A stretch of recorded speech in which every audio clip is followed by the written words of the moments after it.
Fake news.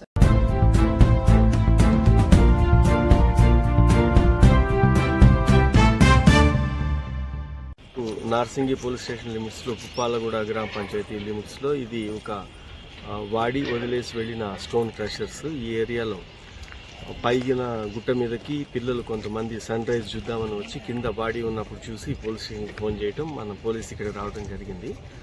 ఒక 30-35 years ఉన్న ఒక అతను మేల్ పర్సన్, అతనికి కత్తిపోట్లు ఉన్నాయి, తర్వాత బండరాయితో ముఖం కూడా పగలగొట్టి తల పగలగొట్టింది.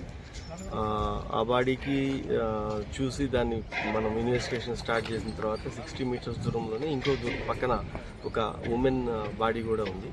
అది కూడా హెడ్ ఇంజరీతోనే ఆమె చనిపోయి ఉంది. ఆమె లోయర్ పైజామా తీసేసి ఉంది. కాబట్టి ఇది ఈ రెండు మర్డర్స్ ఒకటే చేసి ఉండొచ్చు. బహుశా ఇది లాస్ట్ నైట్ అయింది. ఇప్పటి వరకు ఇంకా క్లూస్ లేవు. వాళ్ళ దగ్గర ఉన్న ఇక్కడున్న ఆధారాలు ఇవన్నీ తీసుకొని సీసీటీవీస్ బట్టి ఇన్వెస్టిగేషన్ చేస్తూ ఉన్నాము.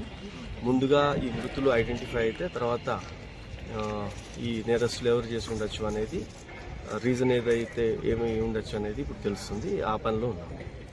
ఇక్కడనే మర్డర్ అయినట్టు కూడా ఇక్కడే వీళ్ళిద్దరి మధ్యలో ఒక 60 మీటర్స్ ఉంది. ఇదే సీన్లో 2 మర్డర్స్ అయ్యాయి. 30-35 ఉండొచ్చు ఇద్దరికి కూడా. ఈ మనిషిని మేల్ పర్సన్కి చేతి మీద ఒక టాటూ ఉంది, ఓం అని. తర్వాత ఆ గుర్తులు ఇవన్నీ పెట్టి వర్కౌట్ చేస్తున్నాము. ఇతను కన్స్ట్రక్షన్ కంపెనీలో ఏదన్నా ఒక లేబర్ చేస్తుంటాడు అనేది ప్రాథమికంగా బట్టలు షూని బట్టి ఒక ఐడెంటిటీ ఉంది అతను. ఈ అప్డేట్స్ కోసం మా ఛానల్ని సబ్స్క్రైబ్ చేయండి.